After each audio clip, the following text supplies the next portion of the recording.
Good day and welcome to Independent Television on the program Talking Politics, and it is a program where we have the capacity to look at certain political issues. And don't forget also that early next year the FCT Area Council's election will be happening, and political parties and their candidates are also trying to spearhead or sell their dreams manifesto so that the voters will be able to patronize them in respect of some of the political parties. We have the likes of Zenith Labour Party, we have the likes of All Progressive Congress, the People's Democratic Party, Labour, and some other political parties. But the issue is that the particular political party will be able to will be voted. But let's look at how people comes into election, and subsequently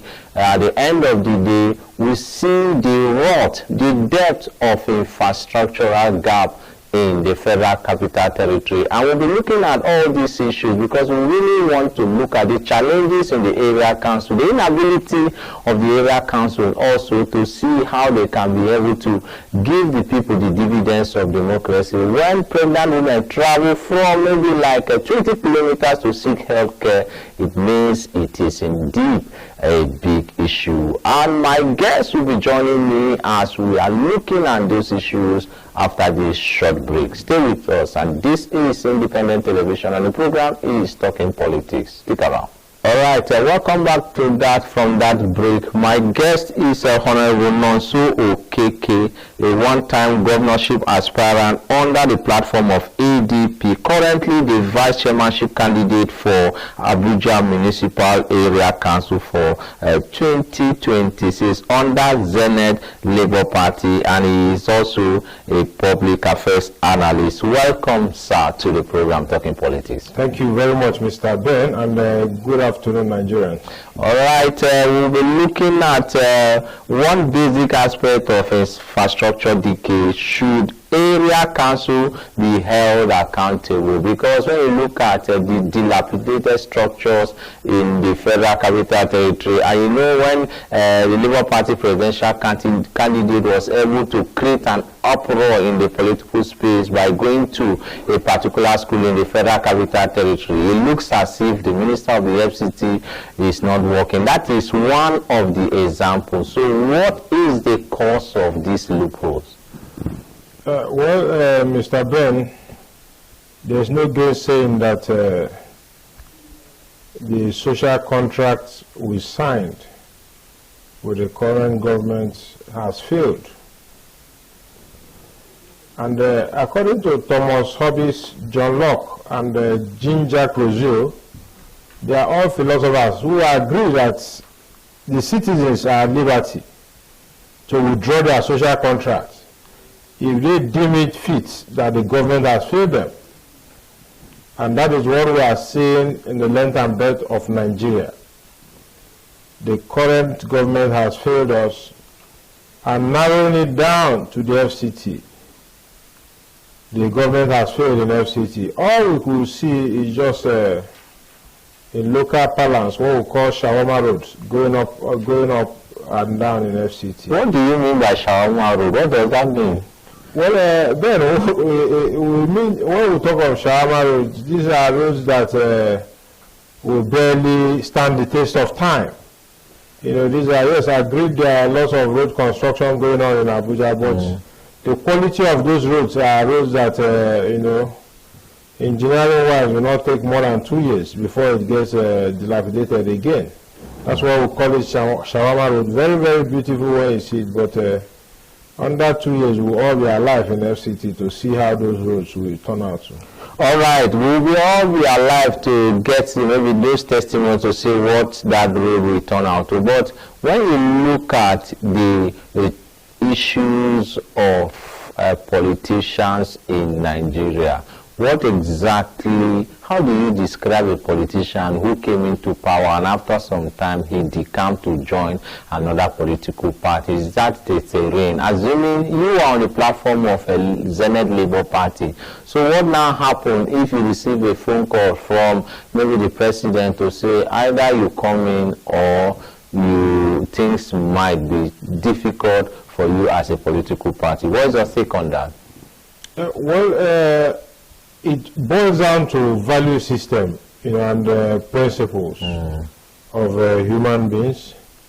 I, for one, I have been driven by service to humanity. Okay.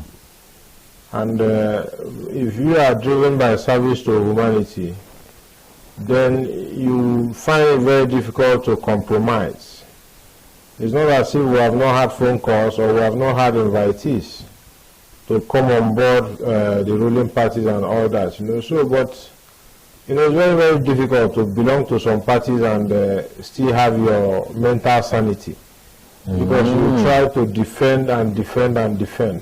Even when it's obvious that things are not looking good. Exactly, even when it's obvious that so many things have failed, like we are seeing in FCT today. A lot of things have gone aground in FCT. But we are seeing projects from the Nikon Junction flyover, the Eagle Square construction work. Isn't that enough, apart from the doctor strike and primary school strike earlier before? Isn't that a yardstick for you to say out of 1 to 10, you can say 7 over 10 and thumbs up for this administration? Well, if you say 7 over 10, Mr. Ben, I think we are not giving the accurate statistics. Really? Yes, because governance is all-inclusive. When we are talking of road construction, what happens to waste management? What happens to healthcare? What happens to education? What happens to security? So these are what makes up the security, these are what makes up the complete state, a functional state. And like I told you at the beginning of this, John Locke and all of us will agree that there is a failing social contract. Well, we say there is a failing social contract. Some people might say no. Some people might say there is things. Your political party, for example, might not be thinking of student loan where somebody will go to school free of charge. You think that is a fluke? Well, talking of student loan, where does the student even get a money to pay that loan back from? We should be talking about free education. Okay, like the likes of Awolowo. Yeah, we should be talking of that. Unfortunately, we have a very dark man. Kudos to that guy who had to put on a school uniform to go and sit down in front of area 11 for whoever to listen to him that a strike has been on in FCT for 4 good months. Why should we get to that? Well, maybe they think the bureaucracy of approving budget and money is given. Maybe the money has not been approved, and that is what has caused that particular incident. You see, one thing that works very well in Nigeria is that the FAC works very well. It is one department that I have studied over time that works very well, where every local and every state government and every federal government, 29/30 of every month, all the finance ministers sit down and they distribute this money. That's like a monthly pilgrimage to Abuja. Yes, and this money goes straight to where it's supposed to go to. So who else is going to approve that money for you to do what you are supposed to do? If not failure of leadership, Mr. Ben.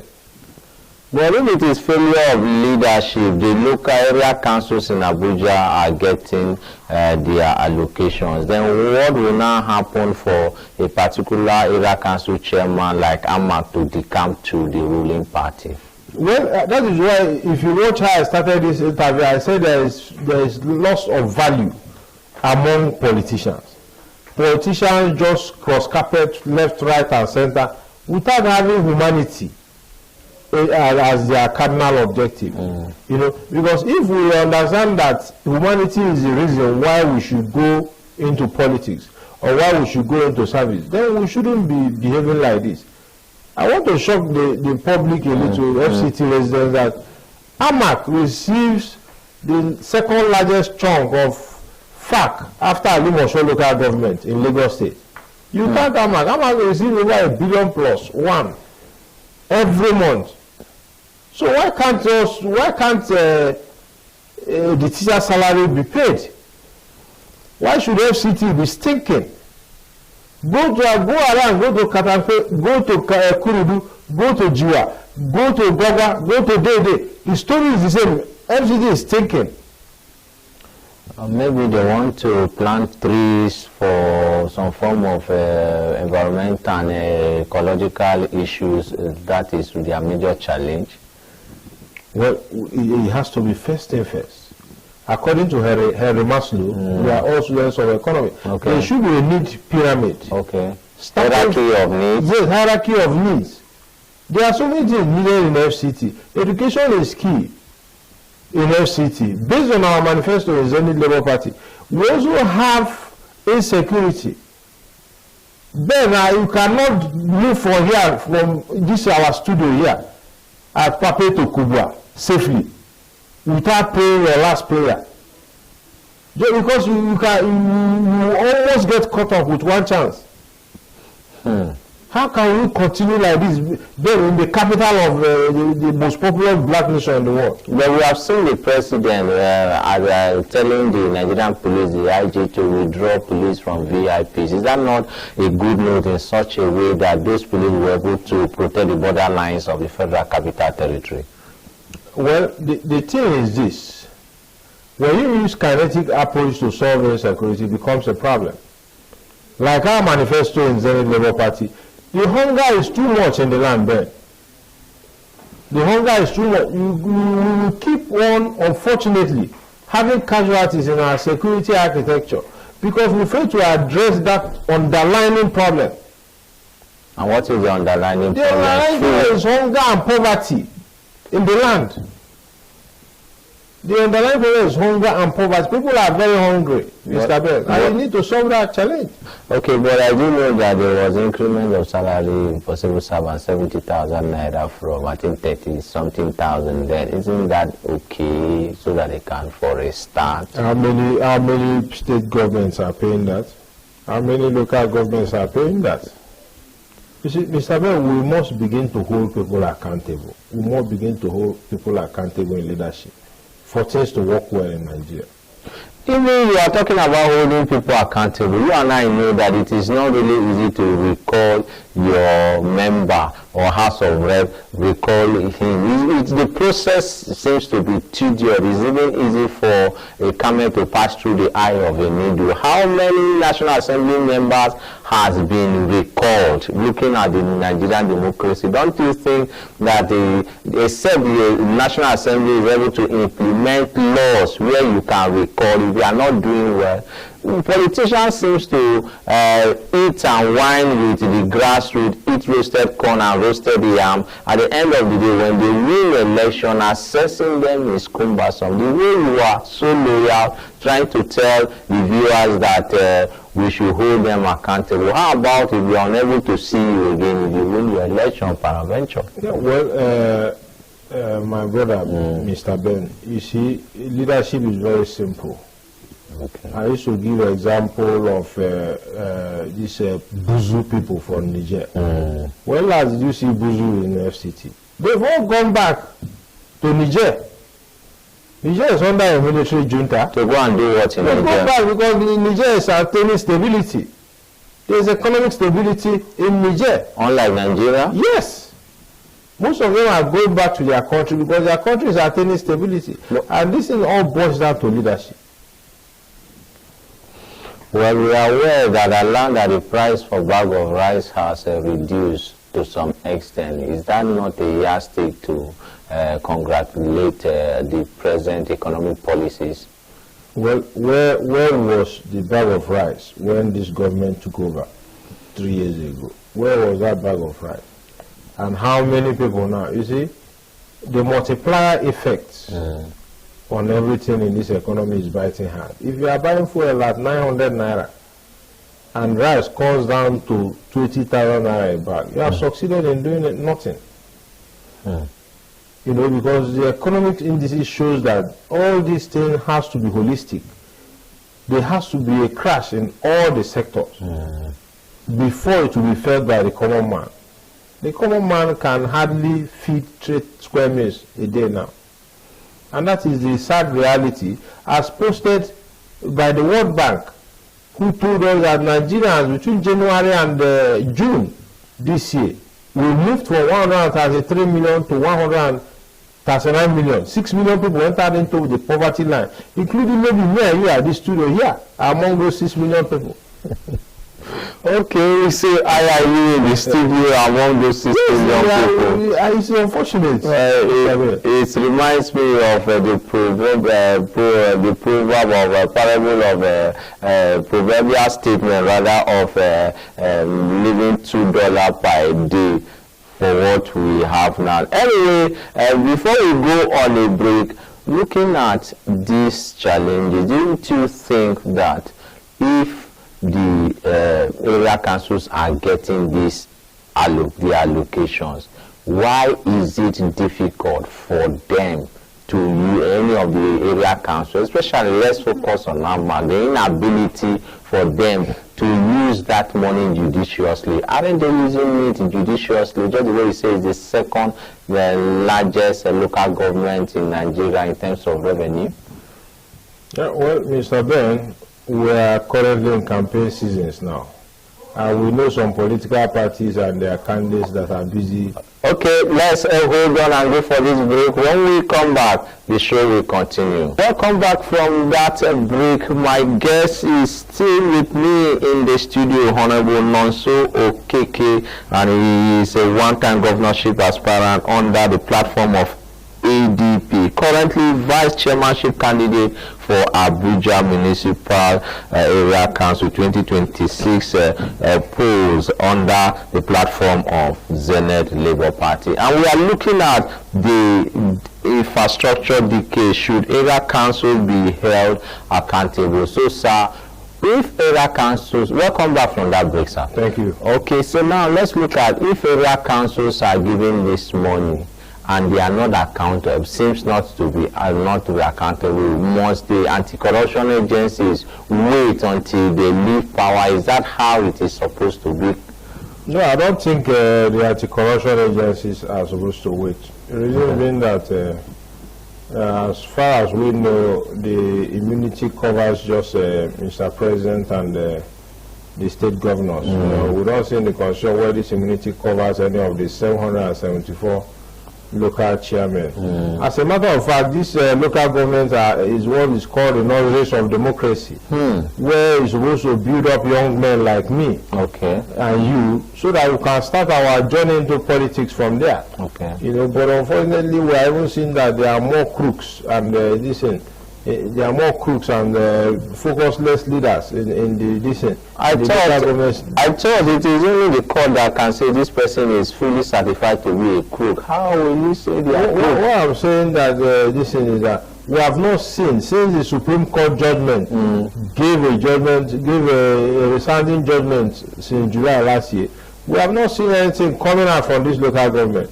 Rather, we have seen a lot of these chairmen gallivanting, going around, throwing money up and down and all that, you know. So for God's sake, if you are given that responsibility to hold and trust public funds, and you go around throwing cash up and down in the name of campaign and the name of this, then it means that you have a question to answer. But ideally, you know, you have to spend for campaigning. Should there be a particular peg? Because I know renting campaign venue, publicity, and the like. Should there be a peg? How do you really describe or analyze it throwing money around?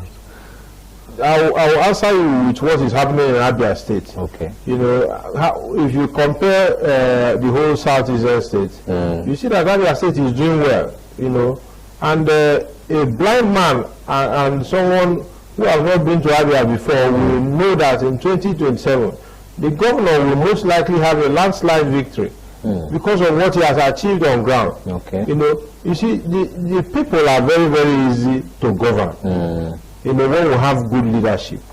But as it is now, we have crop of leaders who don't deserve to be in the system. So we are using this medium to encourage Nigerians.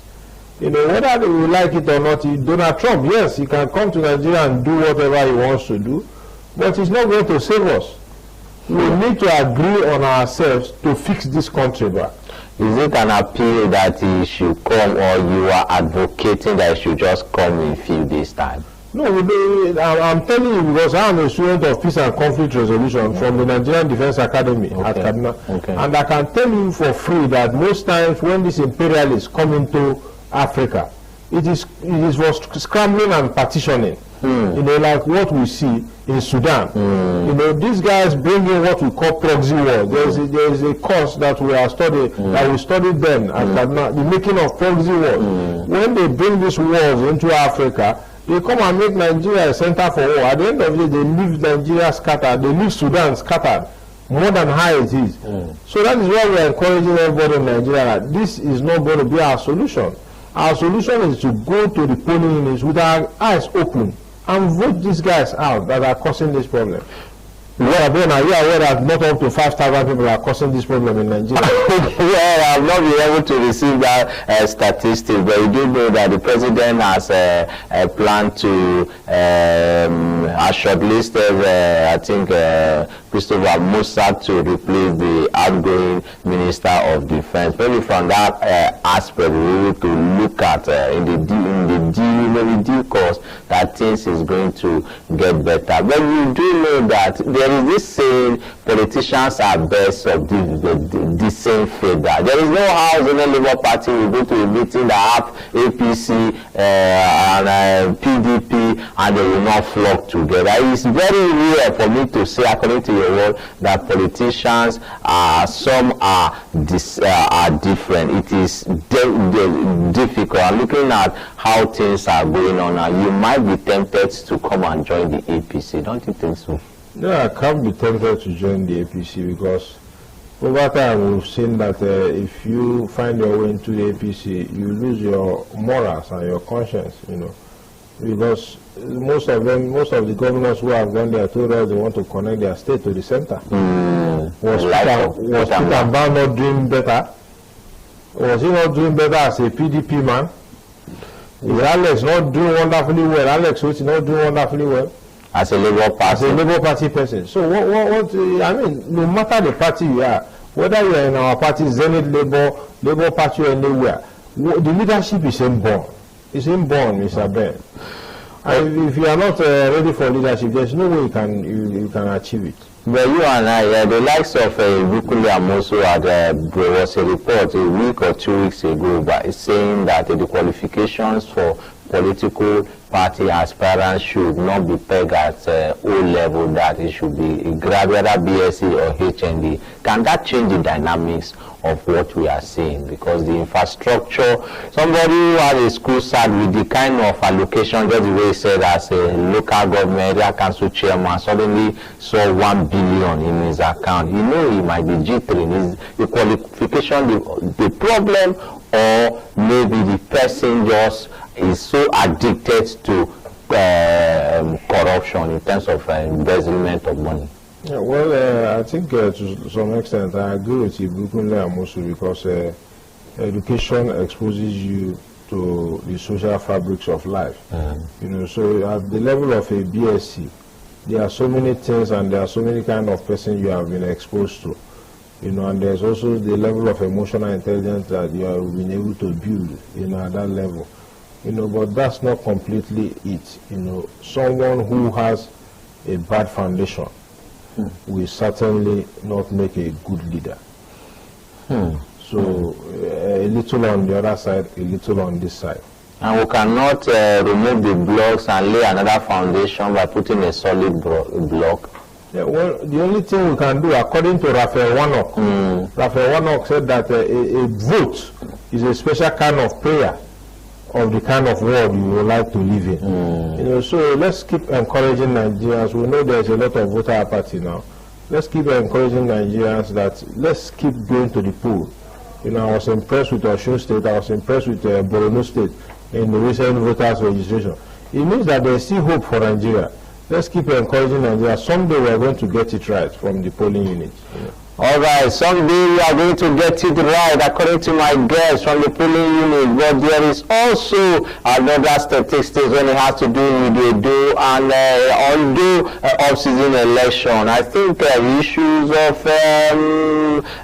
voters turnout should be one of the things that we'll be discussing on subsequent edition of the program. I want to say thank you to my guest, Honorable NONSO, for coming in and making sure he was able to answer those questions when it has to do with issues in the area council election. Thank you once again, Honorable NONSO. Thank you very much, Mr. Ben, and I encourage Nigerians, please do your best to vote the credible alternative in February 21st, 2026. Zenith Labour Party is certainly a place to be. All right, Zenith Labour Party, when we think of the logo of the broom and the umbrella, we might be tempted to really say there are a lot of logos in the political party. I just hope and believe that things will get better for Nigeria. And let's start from Abuja. My name is Bernard Esiet. See you on another edition of the program Talking Politics on Independent Television, Abuja.